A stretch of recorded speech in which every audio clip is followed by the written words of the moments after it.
Welcome back to the weekly news roundup. This is the business and the SillyVille editions. These are recorded live Fridays 9 p.m. Eastern Standard Time if you'd like to catch the show live. And we stream on multiple different platforms here.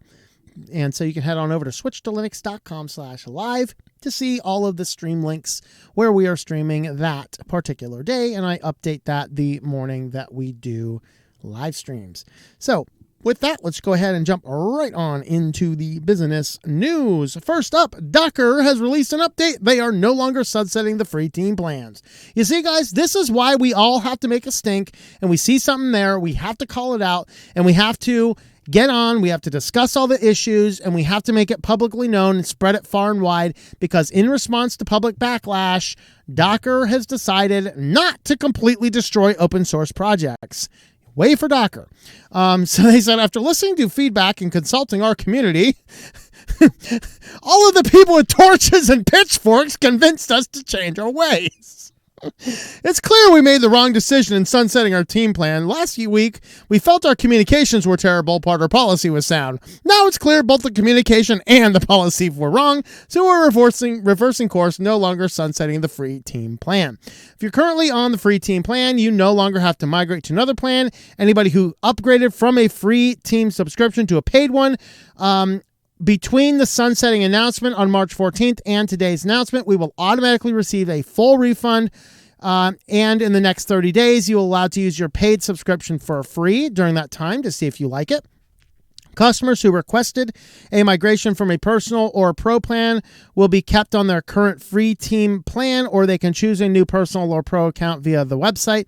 Past 10, we've received and accepted more applications for our Docker-sponsored open source program than we did in the previous year. We encourage all open source projects to continue to apply, and we are currently processing applications. So I don't know, maybe somebody on their team needs to take a little demotion in their thing for coming up with such a harebrained idea. But I'm pleased that we called this out when we first saw it. We had a panel supporter discussion on it. And, we were pretty hard on it ourselves on this channel and our community. And thank you guys. We saved Docker. Like I said, it's not my favorite thing. I don't really care if Moby Dick goes down. But at the same time, I completely agree. It is a good software for open source projects. So hopefully they will continue moving forth with sane and rational thoughts into the future. With that update over on to the new news, with the discussion of a TikTok ban, and as much as I would love to ban TikTok, I also think that to do so would be fairly authoritarian, but at the same time, maybe we need to teach parents how bad TikTok is for their children or for themselves. I mean, all we ever see on TikTok is a bunch of brain-dead idiocy. It looks like, Jackass 2.0? Remember that old TV show where guys would do really stupid stuff and blah, blah, blah? And yeah, this is just 1 minute clips of people doing the same stuff and, contributing to offings and stuff like that. All sorts of weird crap. But of course, since TikTok is raising some issues and more and more people are deleting it and stuff like that, they're coming out with their next app. By the way, TikTok, of course. And by the way, I'm one of the first channels I know of that really reported on this around here. Who TikTok is, owned by Bytedance, did it on a video like 4 years ago, talked about this stuff and what their ultimate plan is. A, infiltrate thought process in the United States. But B, as I talked about in that video, is to collect data, use it for training AI, and doing a bunch of different things from the company Bytedance. Well, Bytedance, because TikTok is raising so much, they just released their second app to the U.S. store, and it's in the top 10 list, and this is Lemon 8, which is an Instagram clone. So now, in addition to your brain-dead 1 minute videos of sheer stupidity, you can now engage in photographs of sheer stupidity at the same time to rot your brain with 2 Chinese apps at the same time while giving all of your data back to Bytedance for pure analysis and for them to sit there and go, ho, ho, ho, look how stupid these Americans are, ha, ha, ha. And so, yeah. So Lemon 8, beware of Lemon 8. Be watching for that on your children's phones now, or better yet, if you have children, they don't need a smartphone. Take the smartphone. If you really need them to give you a call, give them a flip phone. They can't get on the internet. They can still call and text you, all right? That's what they need, nothing else than that. Trust me. I know we lived way before the internet age. We actually survived, and we were able to generally call home if we needed to. Did I ever really call home? I don't know. Never really knew where my mother was to call. Oh, well, that's me. But I wasn't alone, I guess. So Lemon 8, though, there you have it. You can go ahead and be aware of that one because Bytedance is at it again. They're just going to completely infiltrate. All right, this is from Dan sent this out. Outrage brewing over plans for a China-linked battery company in Michigan. So this is happening over the Gretchen Whitmer has decided they're going to give a square mile of land to the CCP, and the CCP, in order to have this land, they have to have their arm of influence there. Basically, the way Dan described it from kind of living in the general area is the entire territory is basically owned by the Chinese Communist Party, not by United States. So all of the things going there is under the purview of the Chinese government, not the United States government. And they're trying to put this in the middle of Podunk, Michigan, not near any real car facilities or anything else like that. And they're saying it's a battery plant that's going to bring in jobs. The problem is all the jobs are going to go to Chinese nationals that China is going to import. And so it raises a lot of red flags. They've already moved the city once because the first city said, hell no, it's not going here. So Whitmer just says, all right, we'll just put it to the next city down the road. And they're going to keep on doing this around, moving this plot of land for the Chinese government to basically create their Chinese, basically it's going to become a Chinese military base for the internal destruction of America. In reality, that's what's going to happen. But that being said, the article itself here just talks about the plan for having the battery company. It's Goshen High-Tech company based in Hefei, China. They have a $2.4 billion electric vehicle battery plant in Grand Rapids, Michigan that would bring 2,300 jobs to the state, according to the press release from Whitmer's office. Of course, they are all Chinese immigrants. So Dixon, however, said the CCP-linked business shouldn't be allowed to operate in the state and called out Whitmer for allowing the company to come to Michigan. In the company bylaws that are on the company website, it clearly says that when they get to Michigan, they will have to have a CCP organization on site, a Chinese Communist Party organization on site, a propaganda arm of the CCP right in the center of the country in Michigan.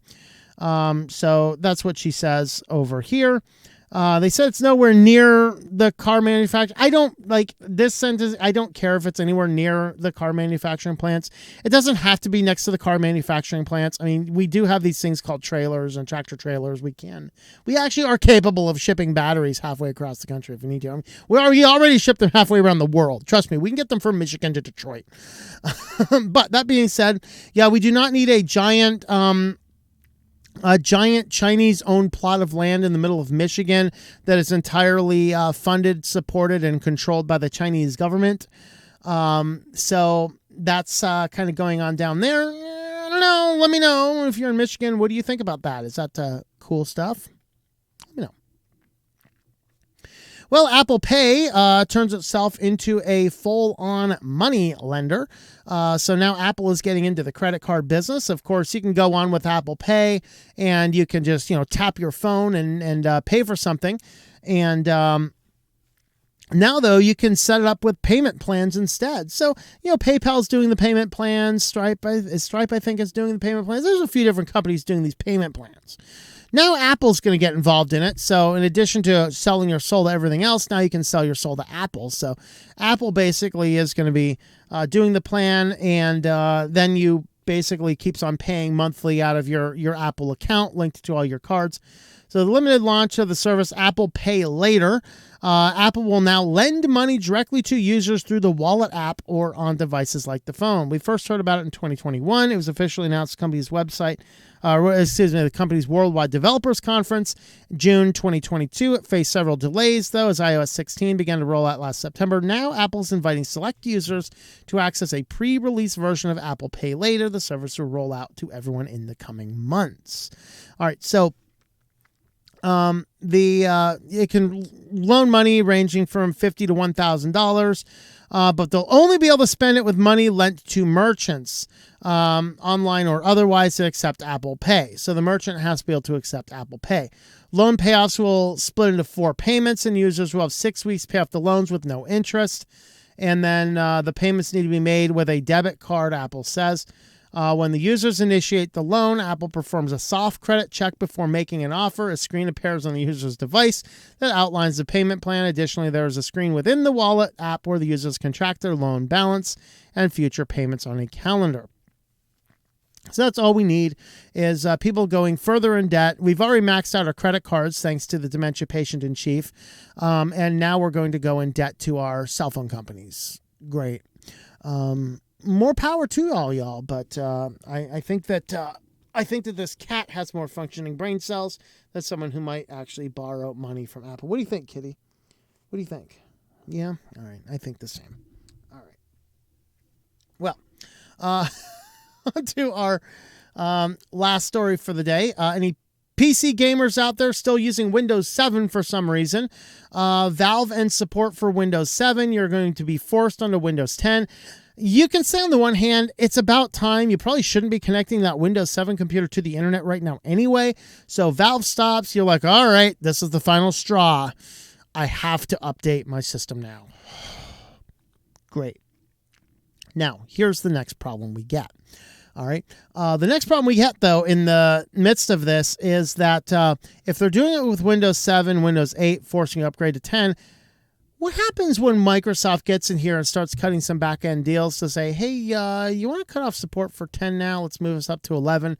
Because if there's one thing I know, I mean, the one thing that can keep people onto Windows from switching to Linux, I got to have my video games. It's an addiction. Well, if Steam is that final thing that pushes you over and Microsoft sees enough people that Steam is pushing Microsoft over, then you know what's going to happen? Microsoft might start making some back-end deals with Steam to be like, hey, why don't you force people to move up to the next Windows version?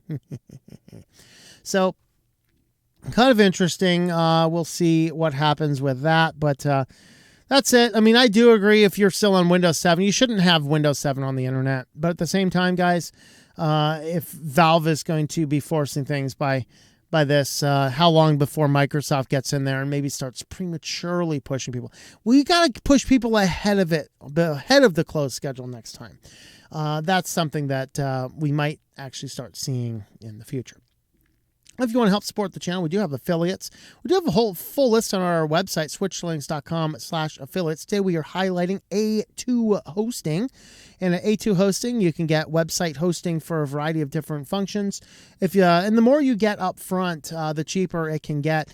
So you can lock in 75% savings if you create this. And you should be able to buy a year or two at a time, maybe even up to 3 years at a time. They have WordPress hosting. Never get that. It's a sham. VPS hosting, dedicated hosting. These are all good for what they're worth. A2 does have US based, or I guess local to where you are, based support services. I've never had a problem using them, and they are still a pretty good company. So, and they are not bought out by that giant conglomerate that lays off all the security teams. So A2 hosting is certainly a good place to go. tlm.li/A2H. That will help support the channel.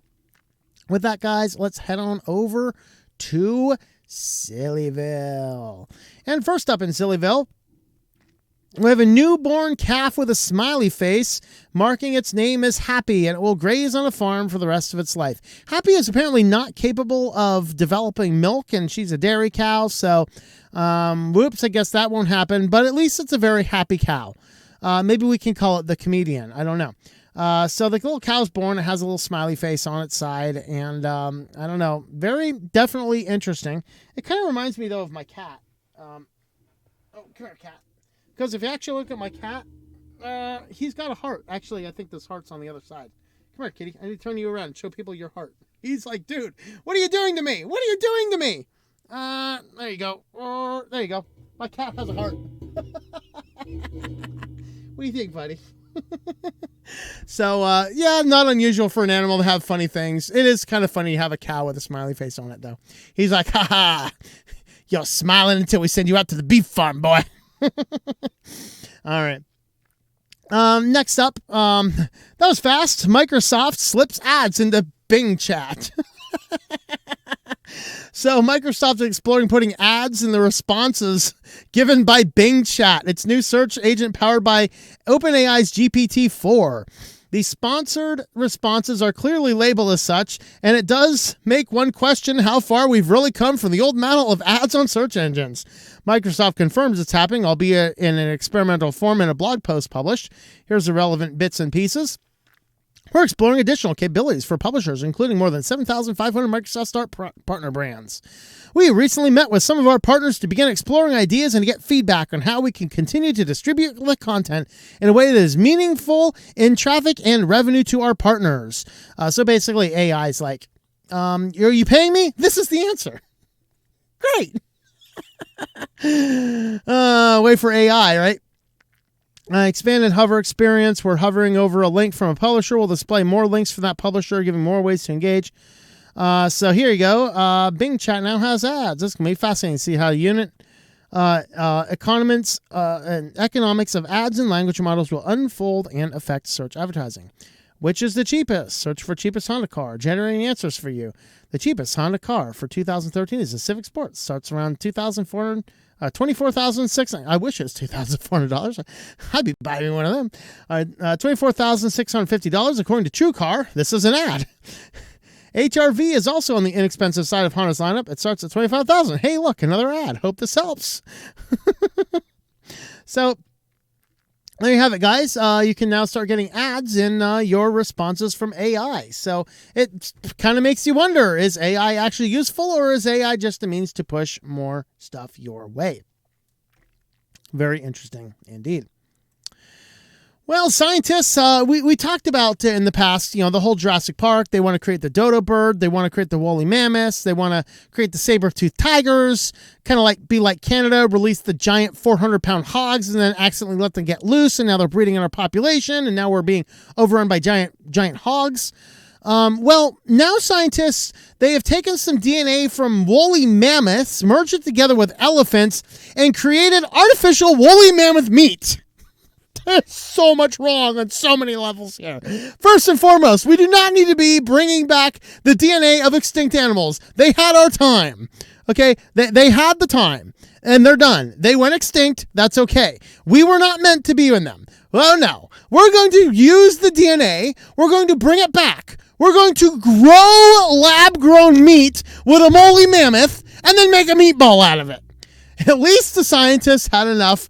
They're kind of afraid to eat it because it might kill them. Or maybe it's going to cause them to turn into like a woolly mammoth man. He's going to start growing tusks. Kind of like the alien in District 9, The guy gets sprayed with the alien stuff and he turns into an alien. Scientists are going to start turning into a woolly mammoth. All the CRISPR-9 that they use to merge the DNA is not in it, and he starts getting woolly mammoth DNA merged all over his body. He starts growing tusks out of his armpits or something crazy, some giant woolly mammoth hair coming out of his head. I don't know what's going on here. But they create the flesh of woolly mammoths. They make a meatball, but they don't really want to eat this kind of stuff. Scientists took DNA sequence from a mammoth muscle protein and filled in the gaps with the code from an elephant, the species' closest living relative. Sequence is then placed in the myoblast stem cells from a sheep, which replicated to grow 20 billion cells that were used to turn into mammoth meat. So we're finally nailing down the science of genetic re-engineering of extinct species. We're just a breath or two away from bringing back animals long thought to be vanished from the earth. And the first thing we do is make a meatball. We haven't seen this protein for thousands of years. It's going to cause mad scientist disease, okay? All right. We have no idea how our immune system would react when we eat it. Yeah, there you go. Just whoever draws the short straw, feed it to him and lock him in a cage for a couple weeks. See what happens. Yikes. All right. Well, the next stupid thing scientists are trying to do is we're going to create a transversable quantum wormhole. What could possibly go wrong? Didn't you guys watch Howard the Duck? The guy created the wormhole. Okay. You created the wormhole, and then you brought all of these giant monsters down and inhabit the crazy scientist, and then he starts turning into this crazy guy who takes over a nuclear power plant, turns into a giant creature, and then seeks to summon all his other guys from the wormhole. Why are we creating wormholes? Counterportation through wormhole gives the end goal of an object being reconstituted across space, but we can verify that nothing has passed. Physicists have proposed a mind-blowing experiment that could potentially create the first ever transversable wormhole, meaning a real bridge across space and time. Do we have any control over where it's going? What the hell are these people thinking? Let's just go ahead and create ourselves a wormhole. They do kind of work two ways. You don't know what's on the other end of that thing. We're going to pull some duck out of some universe. Lord. Well, researchers have made recent breakthroughs with simulated or holographic wormholes. Nobody's ever generated a real one in a laboratory or identified one in the cosmos.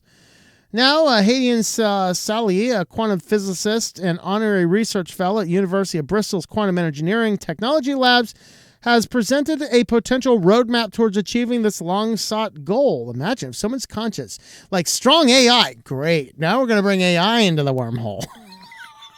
Oh, boy. It's copied into a quantum object, he told Motherboard in a call describing speculative future of the application of this technology.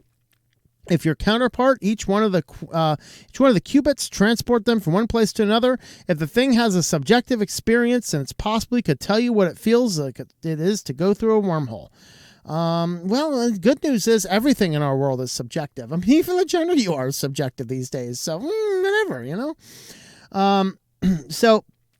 Yeah, first woolly mammoth meatballs and now wormholes. Guys, we're getting ready to destroy ourselves. I mean, I don't know which is worse, guys. All right, let me know in the comments. Would you rather go through a wormhole or eat resurrected woolly mammoth meat? Those are your two options. Go. And on to our final story. This is an open source espresso machine. It is a delicious rabbit hole inside of another. We got Arduino boards. We got lots of cool stuff going on. Got fascinating little pumps, all sorts of knobbies and gizmos and gadgets. Making espresso at home involves the conundrum of familiar to many activities. It can be great, cheap, or easy to figure out, but you can only pick at most two of those. You can spend an infinite amount of time and money tweaking and upgrading your gear, chasing shots like the taste of the best cafe offerings, always wondering what else you could modify. Or you could do what Norm Soul did and build a highly configurable machine out of open source hardware plans and thermal gusts of an espresso gagia. All right, so here's what he did. Further responses from the retired programmer and technical writer now that his project has circulated both open hardware and espresso head circles. Here's another view of it. Basically, he just created it with a lot of different things, highly customizable.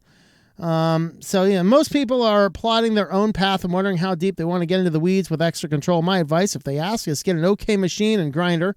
Giga Classic and perhaps Bartisa Encore ASP grinder works for me. Then spend some quality time getting to know how to use them. There you go. Or you can just go ahead and create your own open source espresso machine out of spare parts and Arduino boards. Well, if you want to help support the channel, you can head on over to Subscribestar, subscribestar.com/switchedtolinux. You can join us on over there. Help support the channel with a monthly donation starting at $1 per month. With that, guys, thanks for watching, and we will see you next time. Thank you for watching this video from Switched to Linux. This channel would not be possible without the backing of the program supporters scrolling on the screen now. You can be a supporter at Patreon at patreon.com/TOMM or at thinklifemedia.com. I also want to thank the open source community who creates such excellent software that makes producing this show possible. please remember to support your software communities. Thank you, and I hope that you enjoy switching to Linux.